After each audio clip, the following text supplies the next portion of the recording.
It is posted on Facebook now. Fantastic. Well, I'm ready to go if you are. Yep, I am ready. Let me make sure I've got my stuff here to read. There we go. All right, here we go. In 3, 2, 1. This episode of Nerd Cave Retro is brought to you by Audible.com. Get a free audiobook download and a 30-day free trial at audibletrial.com/nerdcave. Over 180,000 titles to choose from for your iPhone, Android, Kindle, or MP3 player. You're listening to the Nerd Cave Network.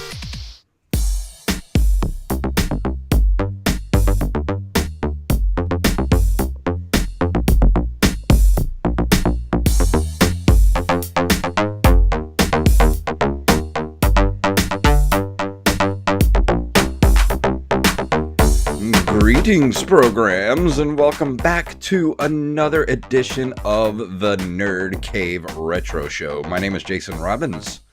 And I'm Derek Diamond. Oh, what a week it has been, and I'm so glad to be back talking about retro games because I need some sort of respite from this awful, awful week that I have had. Yeah, we were talking before we started airing.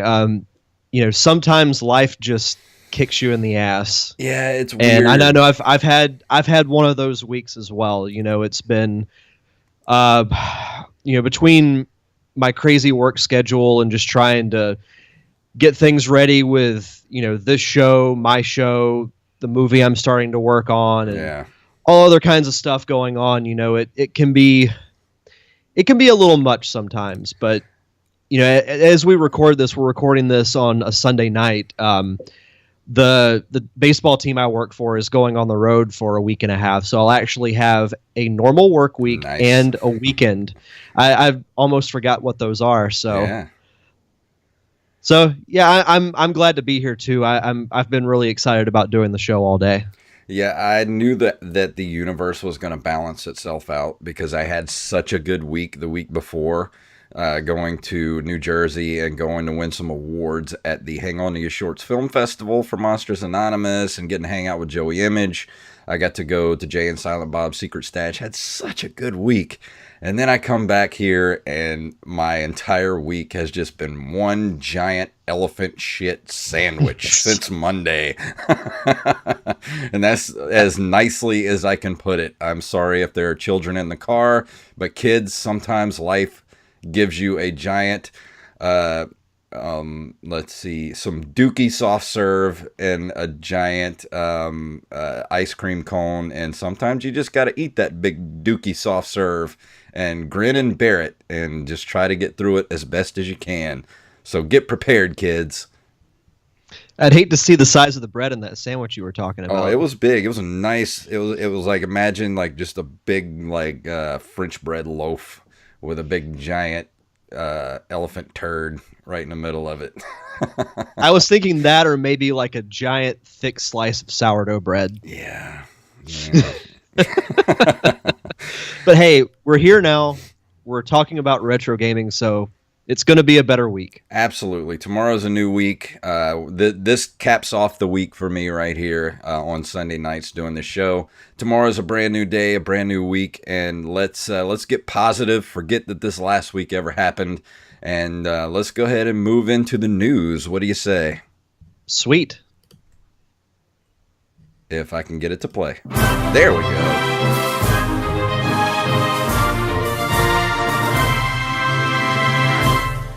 So one of the stories we've been following for quite a while now, the new Atari VCS, pre-orders start on May 30th, but it won't ship until 2019. I pulled this, there's a lot, you can pretty much find this anywhere on the internet, but I pulled this article off of Engadget. Nearly a year after it was first revealed, retro gaming enthusiasts will finally be able to pre-order the Atari VCS beginning May 30th via an Indiegogo crowdfunding campaign. They'll be offering two versions of the system, a time-limited collector's edition featuring the faux wood front paneling for $200. Oh no, that one doesn't say how much that one is, but there's the $200 Onyx edition, which is just black. It doesn't appear that either of these options will include a controller, as the announcement reads. Other packages will include the classic joystick and modern controller. Blah, blah, blah. Company is still tight-lipped as to what you will actually be able to do with the VCS. However, the system will come preloaded with Atari Vault, a 100-plus game collection of classic Atari games like Asteroids, Centipede, Missile Command, and it will reportedly be able to support a full range of popular modern titles, though nobody knows what those will be yet. I don't trust this as far as I could. Well, I'd say throw it, but I could probably throw this thing pretty far. But I don't trust this at all. Do you? So on this week's episode of As the Atari Turns, we get a vague mention of a date. Yeah. No, I don't either. I just feel like, I mean, in theory, this whole thing is kind of cool. Like, I'm looking at the picture of, the old wooden console with the joystick, and then what looks like a similar to an Xbox 360 controller. Yeah. In theory, it sounds cool, but I don't know. Maybe it's just because I didn't grow up with the Atari that I just feel no real attachment to it. Yeah, but I did. That was my very first gaming console that I got for Christmas in 1983. And now I know why my parents got it for us, because they only paid probably about $20 for it after the video game crash of 1983. Like, here, kids, here's a video game system. We paid so much for this, so this is your big present for this year. My parents got off light that year. They owe me. But it says the VCS will support 4K resolutions, HDR, and a 60 frames per second gameplay. It will offer both internal and external storage, built-in Wi-Fi, USB 3, and Bluetooth 5 capabilities, and it has partnered with AMD for the console's processor. That's a pretty good engine they've got under the hood, but at the same time, are they going to have any first-party games or third-party games? Like, who are the third-party software people going to be making games for this? This is if all you're going to get on this thing is the Atari Vault of the old games, like, that's a bit of overkill for just, centipedes and asteroids.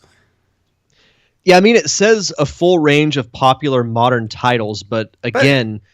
And this is kind of the consistency of this whole story that's been unraveling, is that they always leave out important details like that. Like, if you drop some developers or some titles, then you might entice me. But with you saying popular or range of popular modern titles, what does that mean?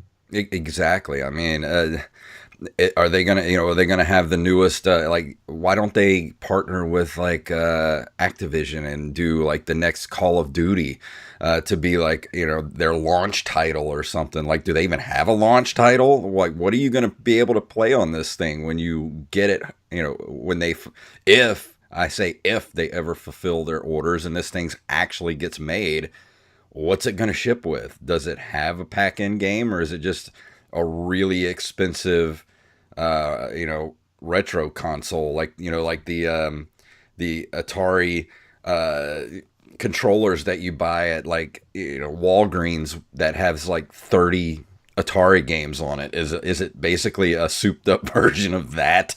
I mean, come on. We don't know, and the sad thing is they probably don't even know either. I don't. This thing it smelled gross since the beginning. This thing, it smells fishy, and I don't like this at all. I would compare this to if you were at a flea market and you would see like this table off in the corner that has like maybe a black tent over it, and this like shady looking guy is like, "Hey, come over here and see what I got in the tent." That's what this reminds me of. Yeah, that's exactly it. So to kind of go off on a side note, have I ever told you my funny Wi-Fi story? Like whenever you were reading the 4K resolution, built-in Wi-Fi, all that stuff, whenever I think of Wi-Fi, I think of this story. And this is a complete side note, but I think the listeners will find it funny. So when I was in college, there was a Whataburger that was like a block from where I went to college, and we would go there for lunch, at least once a week, just because we could walk there practically. Yeah.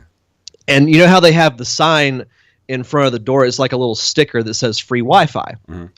So we're waiting in line, and these two guys, and us both living in the South, we can appreciate this type of thing. So the guy's making his order, and the lady's like, "Oh, do you want anything else?" He's like, "Yeah, can I get one of those free Wi-Fis you guys are offering?" And it took everything for me to just not bust out laughing at this guy. Free Wi-Fi. Yeah, getting one of them free Wi-Fis. Sorry, we're all out. No, we fresh out, man. Our next story comes to us from NintendoLife.com. I actually think I tagged you in this on Facebook. Yes, you did, and I knew you would love it. My jaw hit the floor as soon as I saw it. So the article reads, Mega Man 2 and X are getting limited edition cartridges, and we want them all. They'll work with your NES and SNES, too. With the Mega Man 30th anniversary now upon us, Capcom is pulling out all the stops to celebrate. Excuse me. Not only have we got Mega Man 11 coming alongside the two Legacy collections, we've also got these limited edition cartridges for Mega Man 2 and X. They will even work on your old NES/SNES. Both packages are limited to 8,500 copies and each come with a premium box, instruction booklet, and some ultra collectible retro art on the packaging. Oh, and 1 in 8 copies randomly chosen will get a glow-in-the-dark blue cartridge instead. That sounds nice. That is awesome. I might actually, and I've been thinking about this because I know Mega Man has kind of become a running gag on this show because I've never really played a Mega Man game. I've been thinking about playing Mega Man X because it's on the SNES Classic. Yeah, I mean, I haven't played it very much, but it's worth playing. I actually have it a ROM of it on my emulator, so I play it occasionally. Yep. I can't find a copy of it out in the wild, so I have to do what I got to do. I'm actually looking on here, the Mega Man 2 Classic cartridge. Apparently it's still available. I want to get one of these, but I gotta wait a few weeks because I spent a lot of money in Jersey, so I'm trying to build my savings back up. But I really do want this classic NES cartridge. It looks like it looks so good you just want to lick it. Like sherbet. Yeah. No, I'm definitely thinking about getting the Mega Man X cartridge because I've been getting the itch a little bit, like I said, to try these games out. So who knows? I do think it's really cool that they're doing this, though. Oh yeah, you can't go wrong with Mega Man. I mean, if you've never played any Mega Man games before, just jump in anywhere. I recommend starting with Mega Man 2, and then go back and play Mega Man 1. Because Mega Man 1 is ridiculously hard, and Mega Man 2 is sort of like the it's the McDonald's of Mega Man games. It's like it's the one everybody knows, it's the one everybody loves. It's the classic Mega Man game. So that kind of gets you into the world of Mega Man and kind of how the mechanics of the game work and all that kind of stuff. So, but if you want to start with Mega Man X, dude, do it. I love Mega Man, and actually, if you want to be a Patreon subscriber to the PCP show, some of the subscribers to PCP show actually get a monthly avatar drawn by me, and this month's avatar was for Mega May, and I drew Mega Man for the avatar. Nice. So I might send you one, Derek. I'll just send you one just to have. Oh, that's awesome. But coming up in our next story, let's see, what do we got next? Oh, this is kind of weird. Coming to us from Variety. Let me click off this auto stuff they have on here. U.S. is investigating Nintendo for alleged Switch patent infringement. The Nintendo is under investigation by the U.S. International Trade Commission for possible patent infringement. Mobile gaming accessory maker GameVice claims Nintendo's new Switch console infringes on its patents for attachable handheld controllers. The GameVice connects to an iOS or Android device and allows gamers to play on their smartphones or tablets using traditional analog joysticks and buttons instead of a touchscreen. While it was designed for a variety of devices, the Switch's Joy-Con controllers were made to work exclusively with the hybrid console. This is not the first time that GameVice has sued Nintendo over the Switch. It filed a lawsuit last August, but decided to drop the case voluntarily. But it now believes Nintendo violated the Tariff Act of 1930 by importing and selling the Switch, and is now asking the US ITC to issue cease and desist orders which could stop shipments of the console to the US. What do you think about this? Like, if this passes and they stop shipments of the Switch to the United States, this is going to make a lot of people mad. Yes. I was shocked when I initially read this, because I've never heard of this, of GameVice.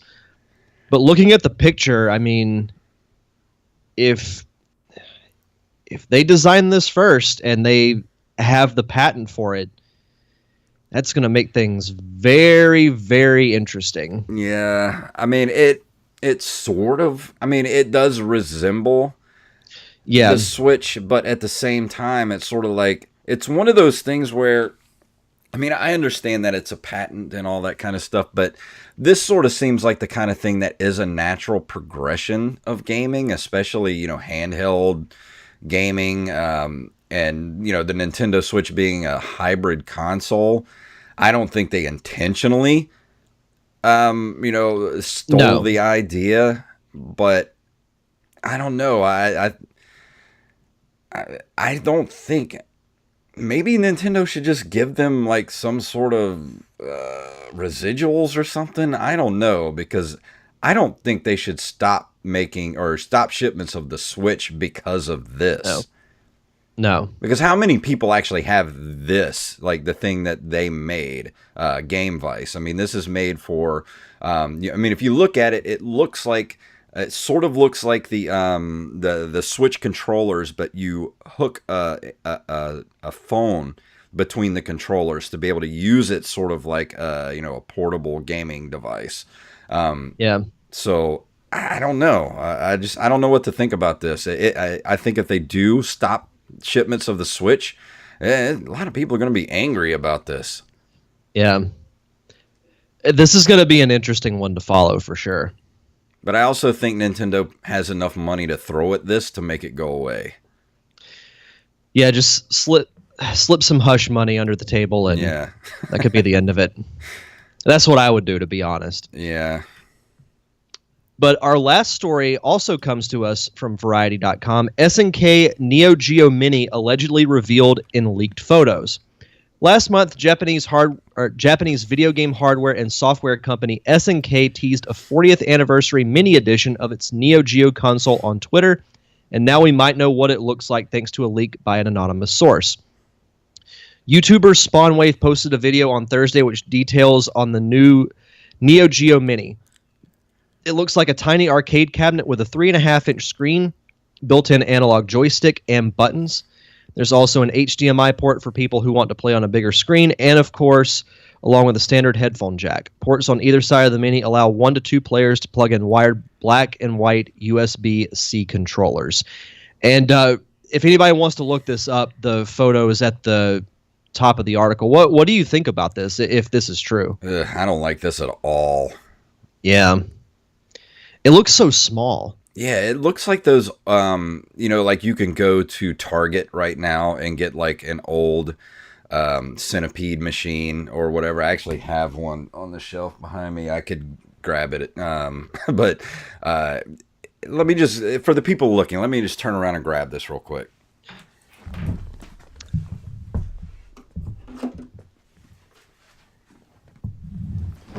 All right, everybody watching the video, I have an old Cubert machine here. And this is... Yeah, I've seen those things before. Yeah, this is what the Neo Geo is actually going to look like, is this little thing. But it has an HDMI port out that you can put to the television. But I don't see the point in this. I don't see this thing selling really well. I think if you're going to do some sort of mini console, it needs to be an actual console and not like, a little cheap looking toy with a tiny little screen on it. I mean, even if you had an HDMI out to your television, why are you going to use that as the actual like controller? Like, I don't get that at all. That makes no sense to me. No, it doesn't make sense at all. It just looks uncomfortable to play. And like you said, if I were to have this, I would leave it plugged into the TV so I could actually play it on the TV. But then what's the point of this whole setup? Why not just do a little console? Exactly. I mean, and unless they made, like a port on the side of it where you could actually plug in some sort of controller to be able to play away from it and watch the TV, and play it like a console, I could understand that. But you're going to have to hold this little thing with the little screen on it while you're playing it on the actual television. And to me, that is just stupid. I agree 100%. So I don't know what else to say about that. I guess we'll keep an eye on it, and we'll find out if this leak is real or not. Yeah. But let's go ahead and we'll move into this month in video game history.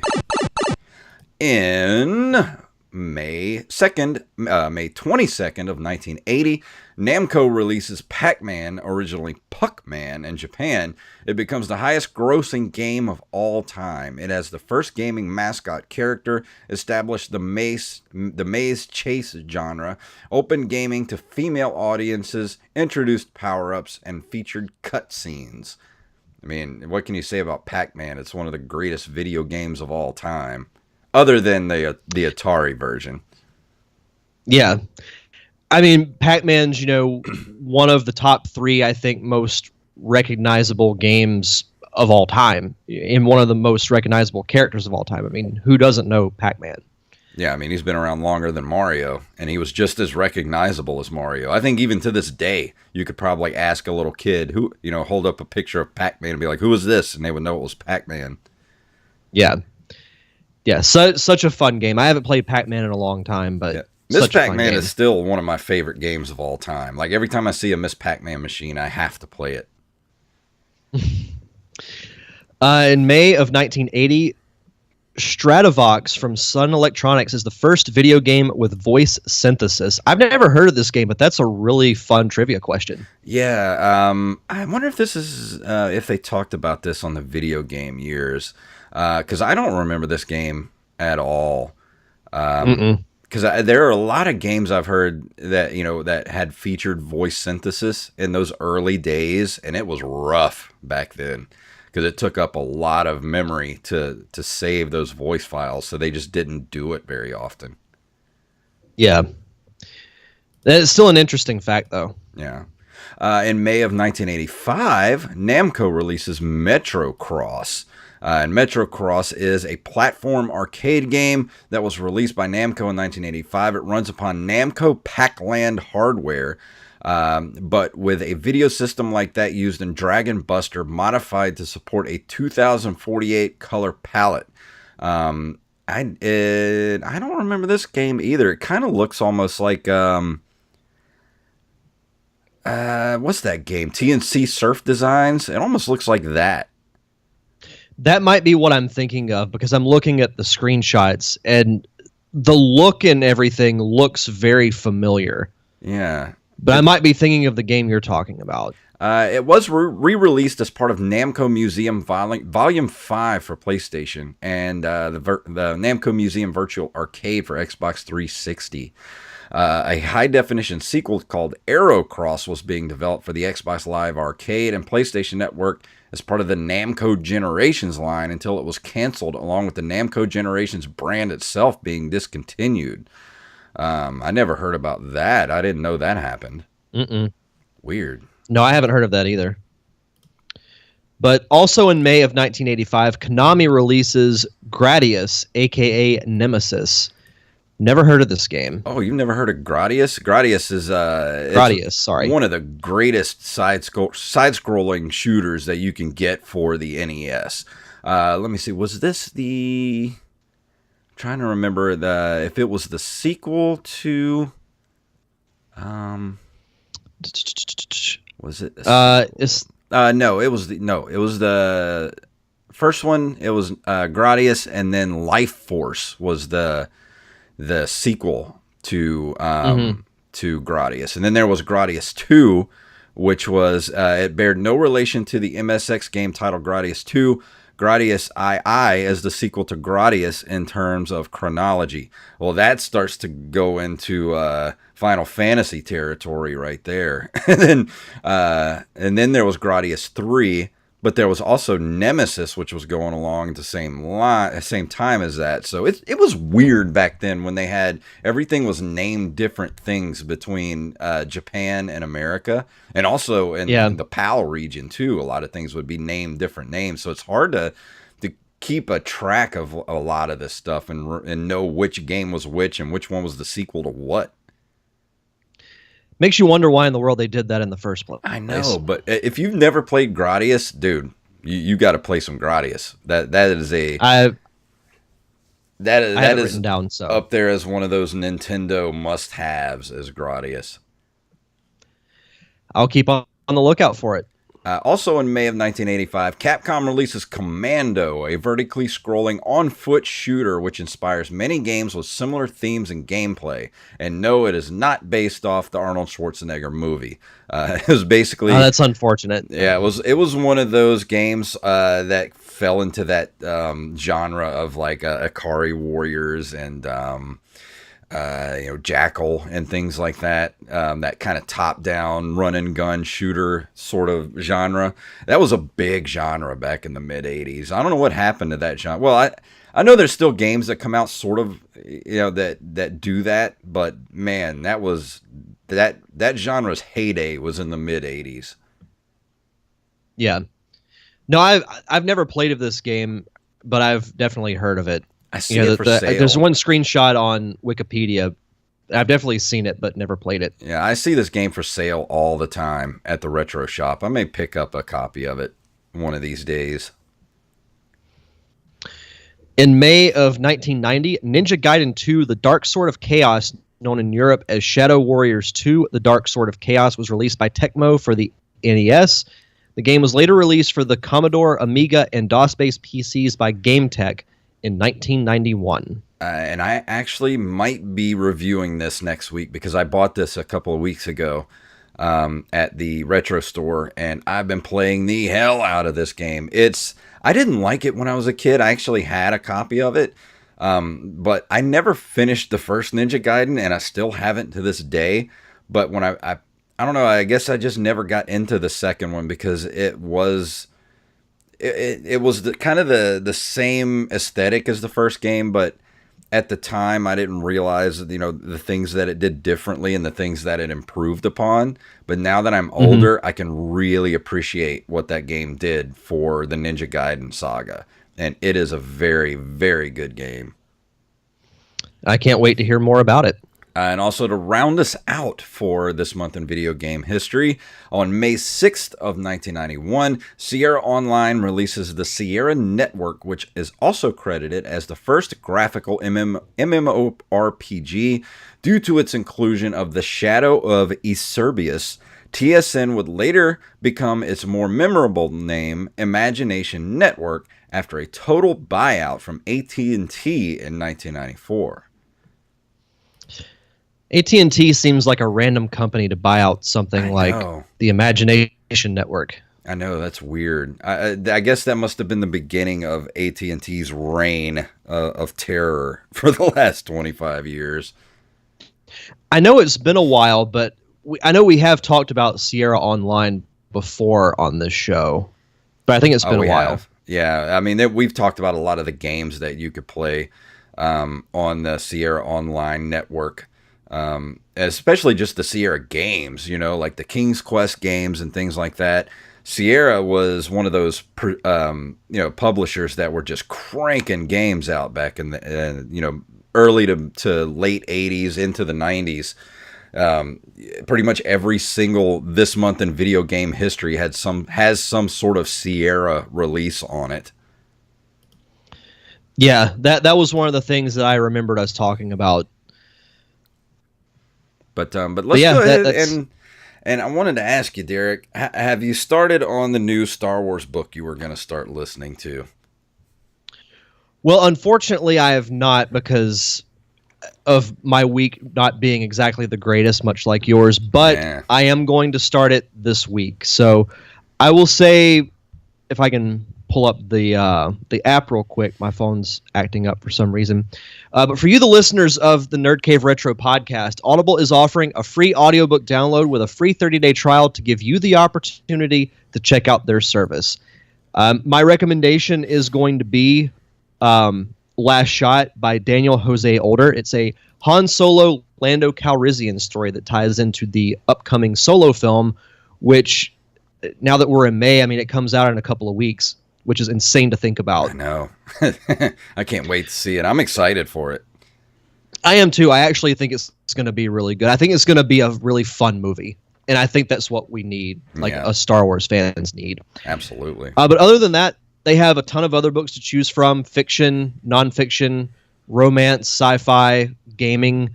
They have a ton of gaming series. They have Mass Effect, Gears of War, Halo, World of Warcraft. I keep emphasizing this every week, but they have everything that you would want as far as a reader goes. No matter what you like, Audible's going to have something that you like. And it's a free trial. And a little secret, if you download Audible and you get your book and you decide you don't like Audible itself, you still get to keep the book. You get to keep it it's forever free. And ever and ever. It's yours. It's free. So to do that, go to audibletrial.com/nerdcave. Again, that's audibletrial.com/nerdcave for your free audiobook download and 30-day free trial. Well, let's hear a little music about what we're going to be talking about this week.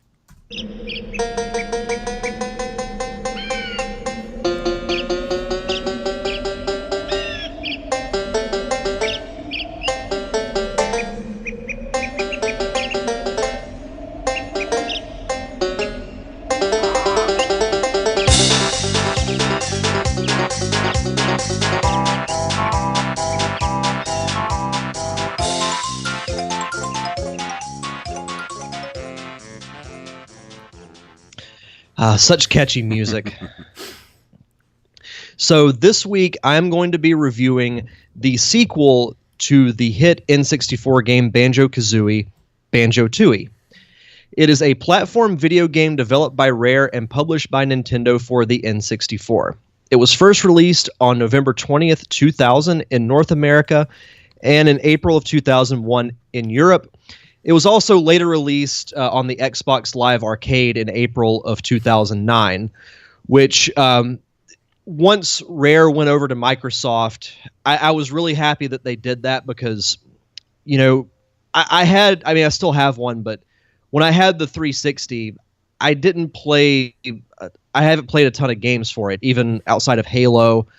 It really just kind of sat there. It was a glorified DVD player to me, but when Rare announced that they were re-releasing and remaking these games, I was ecstatic for it because, you know, when I reviewed Banjo-Kazooie months ago, I said it was one of my top 5, possibly even top 3 N64 games. And I still say that. But I feel like its sequel, and it felt like it took forever for this game to come out, because in Banjo-Kazooie, there's a little tease at the end for the sequel. Now, it only took 2 years, which now doesn't seem like that long, but back then, like, I was just wanting anything related to this game. Like, I followed it, you know, on IGN, multiple news sites, anywhere I could get news from. I was wanting to find out more information about this game. Now, to describe a little bit about it, it's a platformer, much similar to, you know, Mario 64 and other platform games of that era. Mario 64 was kind of the game that set the standard and the foundation for the 3D platformer. And to me, Banjo-Kazooie took it to another level with adding more collectibles, a cool storyline, fun characters. And the sequel kind of expanded on that. And I feel like this game is just as good. I would say Banjo-Kazooie is slightly better, but this game's right up there with it. And I felt like it still got a little overlooked in its heyday, and still to this day, because people love Banjo-Kazooie so much, those who grew up around that time, but no one ever really talks about the sequel. And there's a lot of cool things about it. You know, the story, and it may seem weird because of the characters and the setting, but it's actually kind of a darker game because one of the main characters is killed in like the first 2 minutes of the game. So you're also on kind of like a revenge quest in a way. But to tell a little bit about the story, 2 years following Gruntilda, who is the witch, the villain of the first game, 2 years after her first defeat by Banjo and Kazooie, Banjo and Kazooie are playing poker with their friends Mumbo Jumbo and Bottles the Mole in Banjo's house. Meanwhile, Gruntilda's sisters, Mingella and Blobelda, arrive in a large digging machine, the Hag 1, and destroy the boulder, trapping Gruntilda with a magic spell. Unfortunately, her time spent underground has rotted her flesh away and reduced her to a skeleton. Seeking revenge, she destroys Banjo's house before fleeing with her sisters. Banjo, Kazooie, and Mumbo escape the house, but Bottles, who stays behind believing it's all a joke, gets caught in the blast and is killed. So the three remaining track down Gruntilda to get revenge. That is freaking dark, man. and you look at the characters, and you're like, this would never happen. It's pretty crazy, but to tell everybody a little bit about why I love these two games so much, I grew up, playing the Mario games, so I had an early love for platformers.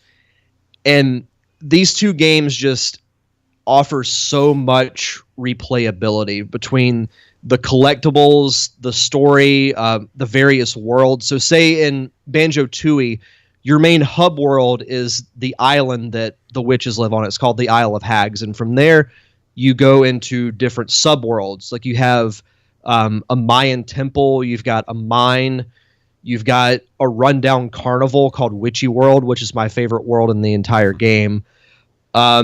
You've got this area called Hailfire Peaks, which are two mountains. One is fire and one is ice, and they're right next to each other. So you go from the contrast between the lava world and the ice world.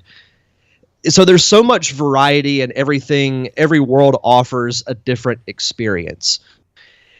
The worlds in Banjo-Tooie are obviously bigger. The ones in Banjo-Kazooie are decent in size, but they're not that big. But they get a little bit bigger as the game goes on. But Banjo-Tooie, the worlds are huge, some almost too big. And that might be why I would knock this game a little bit. And it really pushed the N64 to its limits, and sometimes past its limits, because one of my other gripes with the game, and thankfully they fixed this when they did the Xbox Live version, but in the N64 version, the frame rate, you can tell, decreases a little bit towards the end of the game. Like the last two worlds, there are a little bit of a struggle to get through because you can tell that the console's struggling a little bit. So do you prefer to play this on the remake, like if Yes. you have an Xbox 360? Are you still able to play this? Like if it was an Xbox Live game, can you still play this on the Xbox One? Yes, I believe you can. Oh, that's cool. Yeah. Oh yeah, but all in all, it was in 2015. The Xbox Live Arcade version of the game was included as part of the Rare Replay video game compilation for Xbox One. So get to play it on there. Yeah, along with that, the original game, Conker's Bad Fur Day, and several other Rare games that came out around that time. That's a good deal. Oh, for sure. Now, the main reason why I wanted to review this game this week was because 2 weeks ago, I reviewed Sonic the Hedgehog 3. And we were talking about how you could, basically link the Sonic and Knuckles game, which had a removable top where you could put another controller on top of it. Yeah.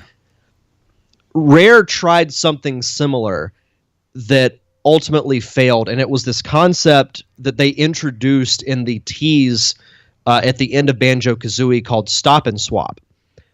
So the tease was if you beat the original Banjo-Kazooie and you got all the jigsaw pieces, you would watch this cutscene where Mumbo Jumbo, who is a shaman, would show you these what looked like old Polaroids, but there was like a picture inside of it, and it showed Banjo and Kazooie going to the previous worlds, like some of the previous worlds they had gone to unlock special items that you could get. So say there was a world called Treasure Trove Cove, which is like a beach / pirate type area. And there's an island called Shark Food Island that's mostly immersed in water, but through some unknown means, you could raise the island out of the water, go in a cave, and collect this giant pink egg. You could collect that along with, I think, 5 other eggs and a giant ice key, which you could find in Freezeezy Peak, which was like the giant ice world that you could go to in that game. And it would unlock things in the sequel. And the way you would do it, and this took me watching a few different YouTube videos and trying to put the pieces together and everything. It was meant to be this concept called hot swapping, because the way the N64 worked is you could take the cartridge out of the console with the power still on, and it would retain its memory for up to 10 seconds. So you would remove Banjo-Kazooie and then put Banjo-Tooie in, and the items would somehow transfer over.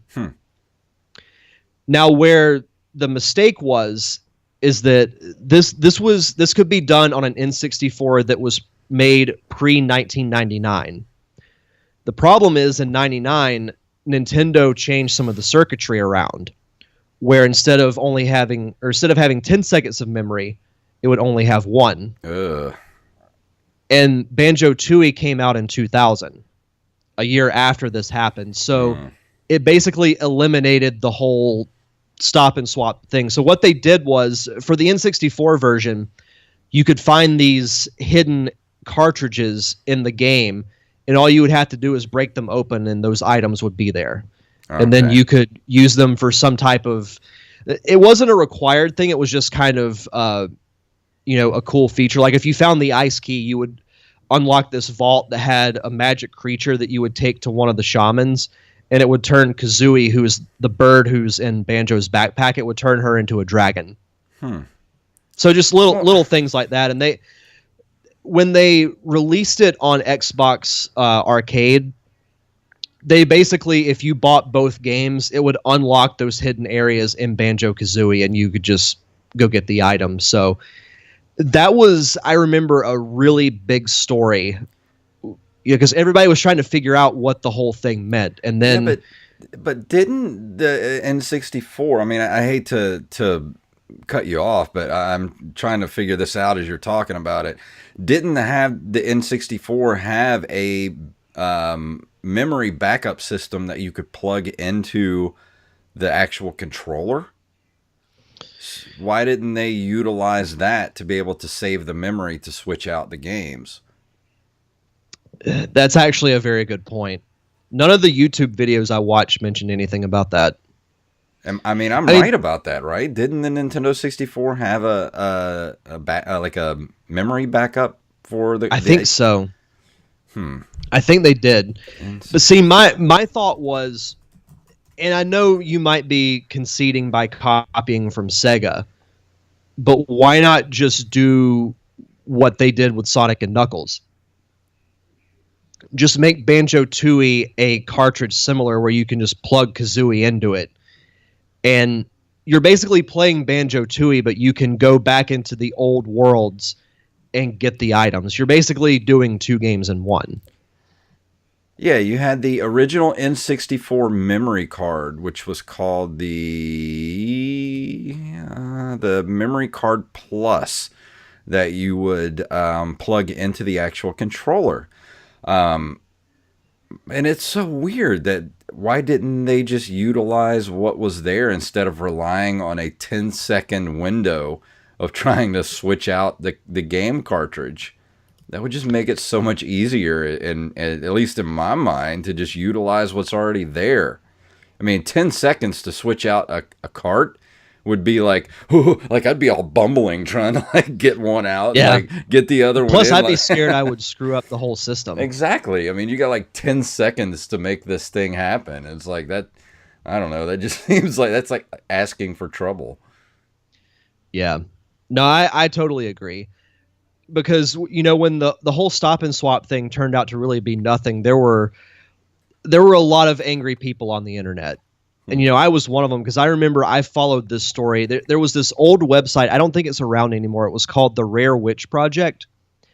And they're the ones who originally hacked into Banjo-Kazooie and found cheat codes you could put in to get all the items. Huh.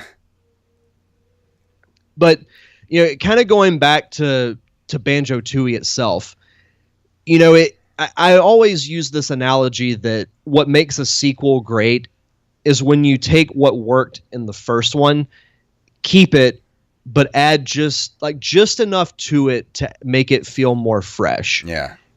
And the big thing that they did with this game is in Banjo-Kazooie, you know, you primarily moved around as Banjo, but you could do attacks where Kazooie would pop out of the backpack and shoot eggs or, you know, peck enemies with their beak or whatever.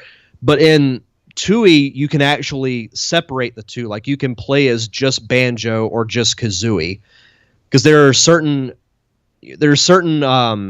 what's the word I'm thinking for? Objectives that you can only do with Banjo. Like say you have to find something and carry it in your backpack and take it to a certain point, or you have to fly somewhere that's, you know, too high up for Banjo, like both Banjo and Kazooie to go, but Kazooie can get there herself easily. Yeah. So when you add that, and then you add in, you know, all the different transformations you can do, like I know in Witchy World you can transform into a giant van. There's a dinosaur world where you can transform into a giant T-Rex. That add, you know, fun variety to it. And, you know, I kind of feel bad for this game because it's so good, and I've been playing it. I played it extensively yesterday, and I'd almost forgot how good it was compared to the original. But I think it's one of those cases where the original was just so, I don't want to say ahead of its time, but it just added so much to the platforming genre that its sequel never quite got the credit that it deserved. Well, that's the thing about, you know, the N64 era and what, you know, Super Mario did so well was to move the platforming genre into a 3D environment, which was not easy to do. I mean, you look at what happened with Sonic and things like that, and some of the other sort of, you know, Mario-esque platforming put in a 3D world was like, you know, the Crash Bandicoot series and things like that. So in order to make that genre work, to be able to do it well, was definitely an accomplishment for that time. So even with all the flaws and everything, you got to look at what these programmers and these guys had to work with at the time, and to be able to pull it off as well as they did. I mean, that says something. Oh, for sure. And then to try something new, like, you know, the stop and swap thing. I mean, just to try something new in the middle of trying to figure out a whole different way of gaming was, you know, like these guys had a lot on their plate. And I mean, this was at the time where like Rare could do no wrong. Yeah. I was such a huge fan of this company back in the day. Like whatever game they would release, even if it was a game that I would have no interest in otherwise, I would buy it just because it had that little R with the gold border around it. Yeah. Like I would get it. And, you know, I totally give Capcom back in the day. Something like that.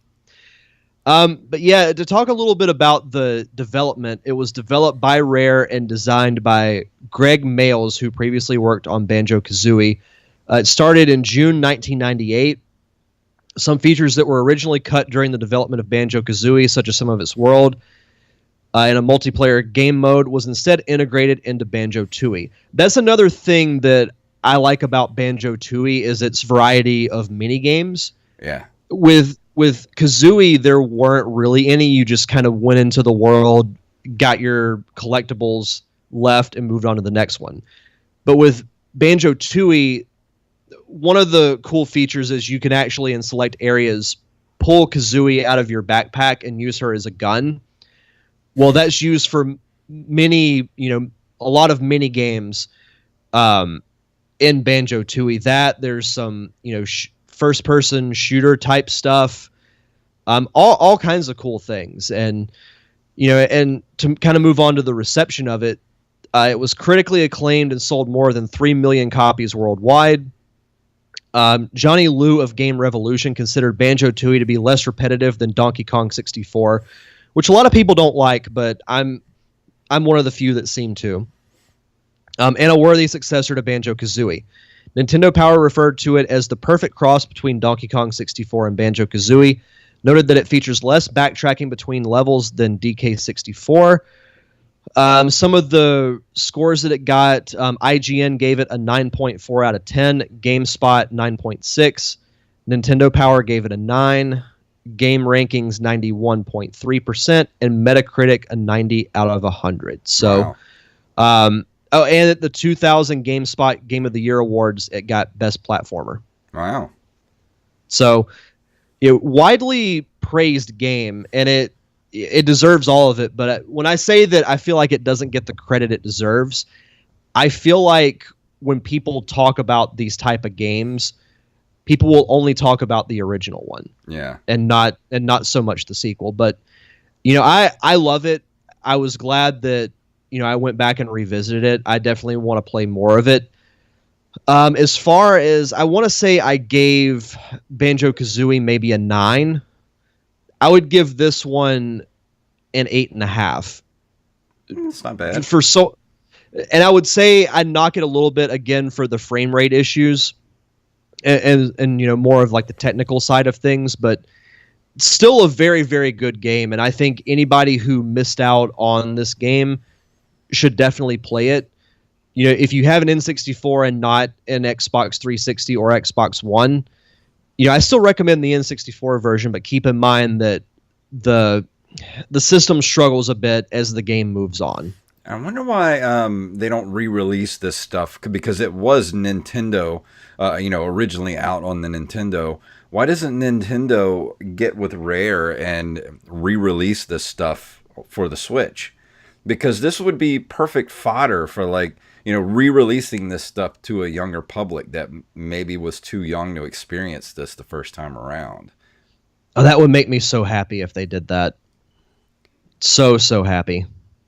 Because there was a lot of great games that were out in the 80s and 90s that, kids didn't get to experience the first time around. This seems like it would be right up on that list. No, absolutely. Like this and the original, I would love to be able to play both of these on the Switch. Yeah, and the thing is, what is Rare really doing now? Well, they did do what did Rare just some kind of pirate game? Rare pirate game. Sea of Thieves. Yeah, it was Sea of Thieves that just came out in March. I heard a lot of good things about this game, but I also heard it's very good when you first play it, but it gets boring very quickly. Yeah, it says here a new game, Sea of Thieves, which was a multiplayer adventure game marketed as the best game that Rare has ever made. Wow. Was introduced at E3 that year. It was delayed at the following year's conference, surprise there, and was released on March 20th of this year to mixed reviews. That was something Rare was notorious for pushing stuff back. Because I want to say Banjo-Tooie was pushed back a full year because it was supposed to come out in 99. Yeah. And then they pushed it back. It may not have been quite a year. It might have been like 8 or 9 months, but I do remember that they pushed it back, and I probably threw a mouse across the room. Yeah, but honestly, I think game developers actually need to go back to that model of not releasing a game until it's fully ready to be released to the public, because we've gotten into this whole thing, the last decade or so of they basically put out half-finished games and release patches. And I'm sorry, I'm not going to pay full price for a half-finished game. I think that's why people get behind Blizzard so much, because Blizzard will hold on to a game for a decade if they don't think it's ready to be put out into the public. I mean, look at Diablo 3. Hell, they worked on that game for literally a decade before they released it. And, you know, it turned out to be this really awesome game that I still play to this day, since the day it came out. And I'm still like, I'd love to have a Diablo 4, but I know I'm probably going to be 55 years old before it comes out. But you know what? I'm okay with that, because when I'm 55 and that game comes out, it's going to be freaking awesome. What episode would we be on? Probably around like, that time. We're Nerd Cave Retro. By that time, we'll be talking about like PlayStation 4 games. Yeah. What's crazy is within the next 2 years, I think we could consider, you know, the GameCube to be, because I put a 20-year limit on it. That's right. We're in 2018, aren't we? Oh, so God. Let's see. GameCube came out in 2001, so I guess 2021. So Yeah. Still a couple of years before I can start throwing like Luigi's Mansion and Pikmin on the list. Well, I think I still have roughly about 600 NES games to go through before we before I move on to any other systems. So I think I've got quite a few episodes to go before we hit that wall of running out of stuff and having to move forward. No, for sure. But yeah, that's my review of Banjo-Tooie. Fantastic. Very fun game. Very fun game. I've never played any of the Banjo-Kazooie games, but listening to you talk about it makes me want to play them. And I think it might be one of those games. Like, I have a Nintendo 64, and I don't have too many games for it, because, you know, I love the games I do have, like the Resident Evil 2 and what was it, Rogue Squadron. The Star Wars game, and of course Shadows of the Empire, which is still probably one of the best Star Wars games ever made. Oh, for sure. But there are a lot of games I missed for the Nintendo 64, and if I run across these, I'm definitely going to snatch them up. No, absolutely. I think you would like the Banjo games. Yeah, but the bad thing is, really fun. I don't run across N64 games like I used to.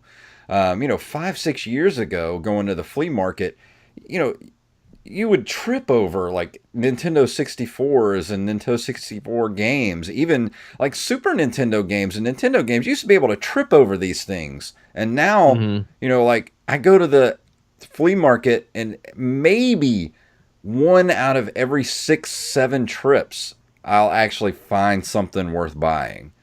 And that's, you know, it's weird that like over the last couple of years, like you just can't find anything anymore. Yeah.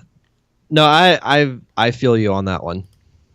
I hate it. I like finding treasures, and I feel like I waste my time when I go to the flea market and like there's nothing there. And the people that do have stuff, like my local flea market, there's this one guy there that has a gaming booth right in the middle of the flea market, and he always has the same stuff, and it's always way overpriced. And I'm just like, I'm not buying this. I'm not going to pay what you're asking for this. Like last time I went, there were a couple of games I wanted to get that I knew he had, that I was going to go in there and just offer him like, you know, bottom dollar for him, and just be like, look, dude, I've been in here every week for the last 2 years and it's still sitting here. No one's going to buy this. So just give it to me for the, you know, whatever price I'm offering you, just to get it out of here.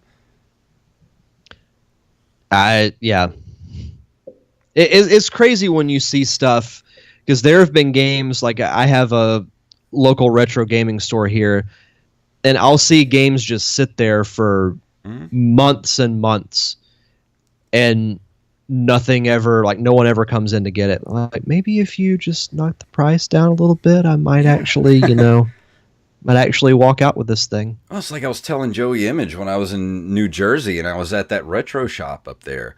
You know, I was looking at, you know, they had a really good copy of Legend of Zelda in the case, just sitting there, and it had a $24 price tag on it. And I'm like, that's reasonable to me. I would pay $24 for Zelda. Here where I live, the retro shop that's near me, I love that retro shop. Don't get me wrong. I love going in there. I love the people there.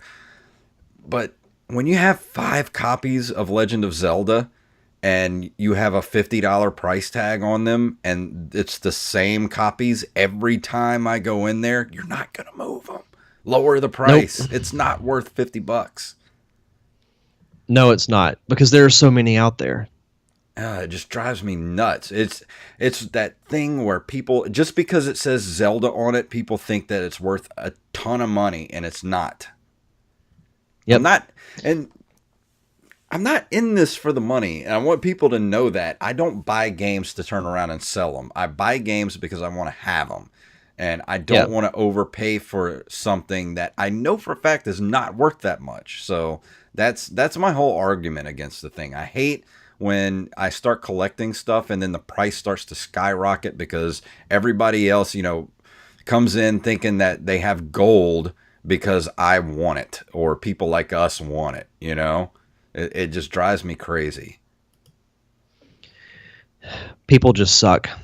Yeah, there were 10 million copies of Legend of Zelda floating out there in the world. I could probably, find one in every attic in America. Yep. So don't charge me $50 for a copy of something that's not worth that much. So rant over. I'm sorry. I just had to get that out.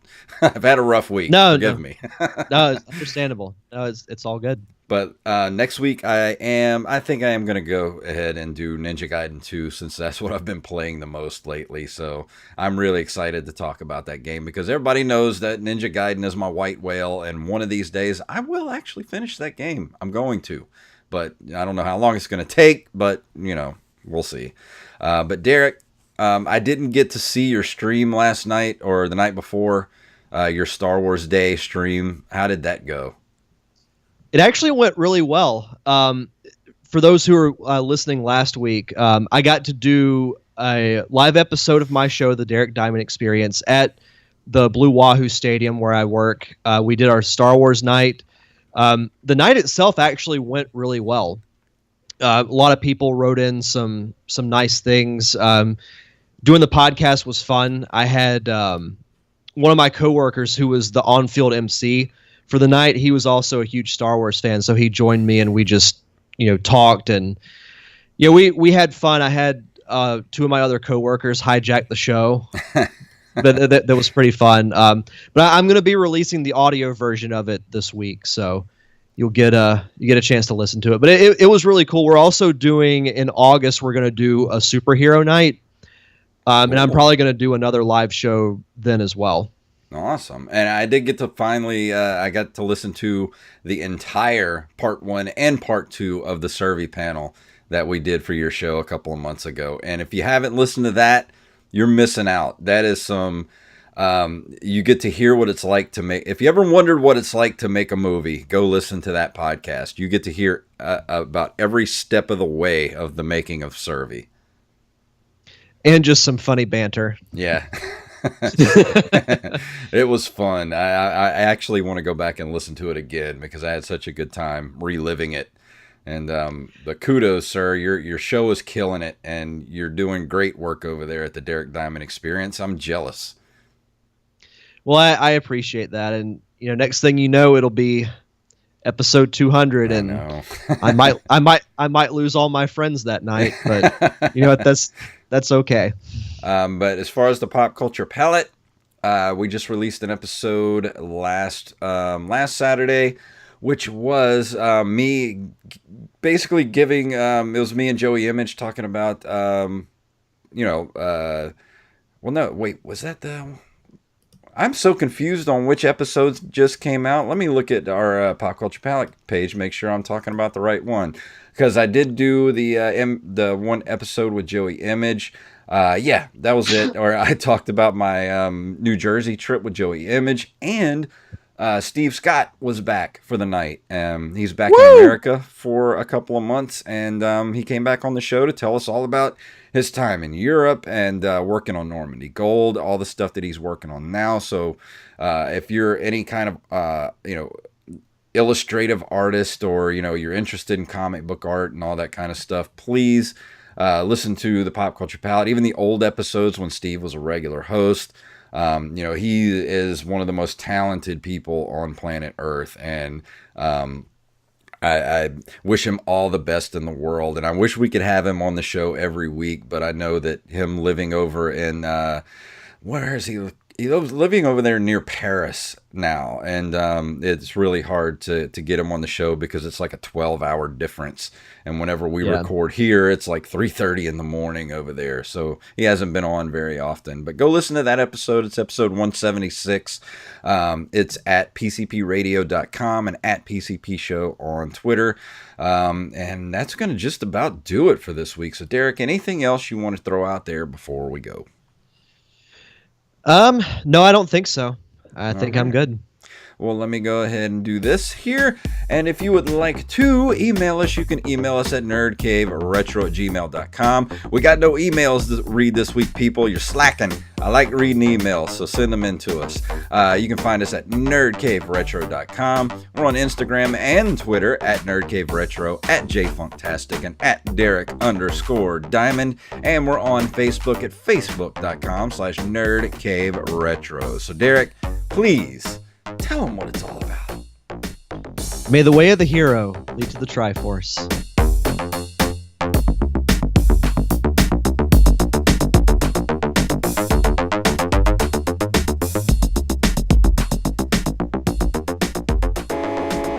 You've been listening to a Nerd Cave Network production. Alrighty. That was a fun episode. That was a lot of content. Yes. We've been having a lot of content lately, especially for news, man. It was kind of dry there for a while, and now there's like an overabundance. Every day I look on the, type in retro gaming news and Twitter, and it's like, boom, shit all over the place. So much stuff. But thank you guys for watching us on Twitch tonight, and this will be up on YouTube in about an hour or so. And come back and join us next week. So thank you guys. Night.